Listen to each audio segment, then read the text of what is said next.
আমার জন্য দোয়া করবেন যাতে আমি দায়িত্ব পালন করতে পারি এবং ইনশাআল্লাহ এই মাহফিল চলবে। আমি আসলে ব্যক্তিগতভাবে সম্পদশালী মানুষ নই, আমি দায়িত্ব পালন করেছি, আমি সৎভাবে চলার চেষ্টা করেছি এবং ইনশাআল্লাহ আগামী করবো যাতে কোনো হারাম আমাকে স্পর্শ করতে না পারে। আউযু বিল্লাহি মিনাশ শাইতানির রাজীম, বিসমিল্লাহির রহমানির রহিম। ইয়া আইয়ুহাল্লাযীনা আমানু তাকুল্লাহ ওয়া কুনু মা'আস সাদিকিন, সাদাকাল্লাহুল আযীম।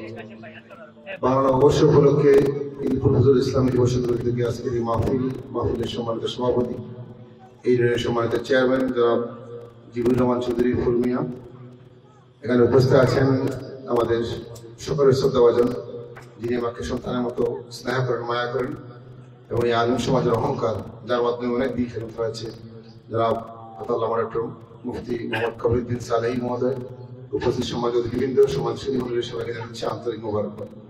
আমি ধন্যবাদ জানাচ্ছি এই মাহফিলে আমাকে দাওয়াত দেওয়ার জন্য, এই কমিটির সবাইকে ধন্যবাদ জানাচ্ছি। আমি আসলে আপনারা জানেন যে গত 8 তারিখ 8 মে আমি নির্বাচনে এই গ্রহের মানুষ আমাকে দোয়াত বলে বিজয়ী করেছে।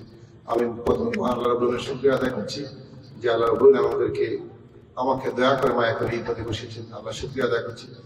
পাশাপাশি কৃতজ্ঞতা প্রকাশ করছি আমাদের এলাকার জনগণকে, যারা নিঃস্বার্থ হবে, স্বতঃস্ফূর্ত হবে আমাকে বিপুল ভোটে বিজয়ী করেছে, কৃতজ্ঞতা প্রকাশ করছি। অনেক বাধা, অনেক বিপত্তি, অনেক প্রতিকূল পরিস্থিতি, সব বাধার বিরুদ্ধে উপেক্ষা করে, প্রতিকূল পরিস্থিতিকে মোকাবেলা করে যারা আমার জন্য কাজ করেছেন, সময় দিয়ে সকলের প্রতি আমি ধন্যবাদ জানাচ্ছি এবং আমি সকলের জন্য দোয়া চাই, দোয়া করবো আমার জন্য আপনার দোয়া করতে আমি দায়িত্ব পালন করতে পারি। আমি 2 বারের ভাইস চেয়ারম্যান ছিলাম, পাশাপাশি 6 মাস এখন আমি উপজেলা চেয়ারম্যানের দায়িত্বে আছি, পার্বত্য চেয়ারম্যান। শপথ মেজর হবে, শপথ নেওয়ার পরে আমি ফুললি দায়িত্ব পাবো।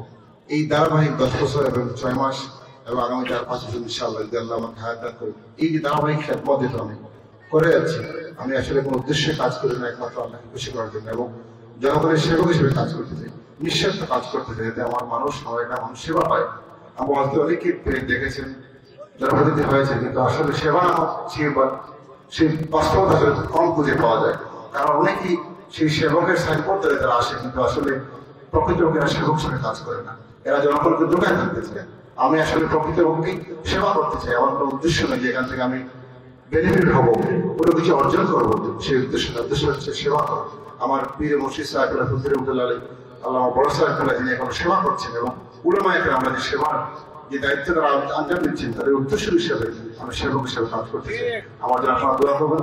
এই এলাকার মানুষ, আমি একটি দল করি, কিন্তু দল নয়, মত নয়, সকল দলের মানুষ, সকল মতের মানুষ আমাকে ভোট দিচ্ছে এবং একজন আলিম হিসেবে সম্মান জানিয়ে তারা আলিমের সম্মান রক্ষা করার জন্য দিন রাত পরিশ্রম করেছে, সেখানে কোনো দলের আমাকে প্রতিনিধি বানায় নেই। এবং আমি বলেছি এবং আজকেও বলেছি, আমি কোনো দলের প্রতিনিধি নয়, আমি সব মানুষের চেয়ারম্যান, আমি কোনো ব্যক্তির কোনো গোষ্ঠী কোনো দলের চেয়ারম্যান নয়, আমি সকলের চেয়ারম্যান এবং সকলের জন্য কাজ করতে চাই। যারা আমাকে সহযোগিতা করেছে এবং যারা করে নাই তাদেরও আমি চেয়ারম্যান, আমার মধ্যে কোনো পার্থক্য থাকবে না, কে ভোট দিয়েছে কে ভোট দেয় নাই এটা কোনো বিবেচ্য হবে না। এখন আমি সকলের চেয়ারম্যান, আমি সবার জন্য কাজ করবো। আমাদের সাংবাদিক মিডিয়া কভারে যারা আছেন তারা আমাকে সহযোগিতা করছে, আমি সকলের প্রতি কৃতজ্ঞতা জানাচ্ছি। আমাদের সত্যি আমাদের সালেহ হুজুরের কাছে আমি দোয়া চাই, আমার দায়িত্ব পালন করতে, অনেক বড় দায়িত্ব। আমার ওই বয়সে যে বড় দায়িত্ব আমি পেয়েছি, যাতে আমি সুষ্ঠুভাবে সঠিকভাবে দায়িত্ব পালন করতে পারি, আমার কাছে দোয়া করুন। তিনি আমাকে সবসময় খোঁজখবর রাখেন, স্নেহ করেন। আমার বাবার ইন্তেকালের সময় খোঁজখবর নিয়েছেন, বাবাকে নিয়ে হাসপাতালে আছে চিকিৎসা, খোঁজখবর নিয়েছিলেন সবসময় আমাকে টাকা আমাদের কোরআনকে গেলে জিজ্ঞেস করেন যে কোরআন সাহেবের কি অবস্থা। এই যে মায়া ভালোবাসা, এটা আসলে ইনশাআল্লাহ আল্লাহ সেই ভালোবাসা রাখেন এবং আমি যেন আমার জন্য দোয়া করুন যাতে আমি দায়িত্ব পালন করতে পারি এবং ইনশাআল্লাহ এই মাহফিল চলবে। আমি আসলে ব্যক্তিগতভাবে সম্পদশালী মানুষ নই, আমি দায়িত্ব পালন করেছি, আমি সৎভাবে চলার চেষ্টা করেছি এবং ইনশাআল্লাহ আগামী করবো যাতে কোনো হারাম আমাকে স্পর্শ করতে না পারে। আমার পক্ষ থেকে মাহফিল সুযোগ থাকবে, আমি ব্যক্তিগত পক্ষ থেকে 10,000 টাকা আগে মাহফিল ইনশাআল্লাহ দেবো, যদি আল্লাহ তৌফিক থাকবে তাহলে বেশি দেওয়ার চেষ্টা করবো।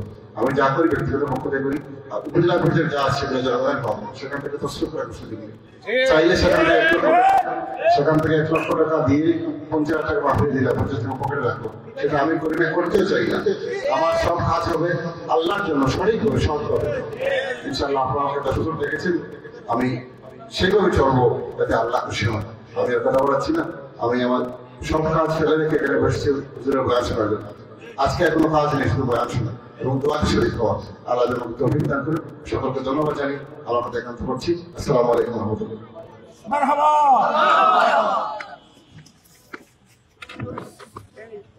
আপনারা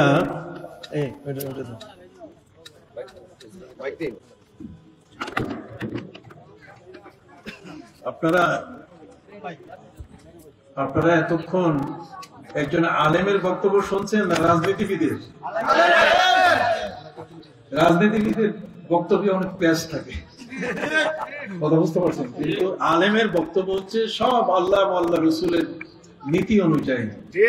কাজেই কাজী ফজলুল সাহেব আজকে যে বক্তব্য রেখেছে সে এলাকার খাদিম হিসেবে কাজ করবে। আমি যে প্রসঙ্গ তুলেছি সেই প্রসঙ্গ অনুযায়ী সে যেন ওমরে ফারুকের মতো একজন ব্যক্তি হয়ে আজীবন তার জীবনের শেষ মুহূর্ত পর্যন্ত যেন এখানে খেদমতে থাকতে পারে, কখনো যেন পরাজিত না হয়।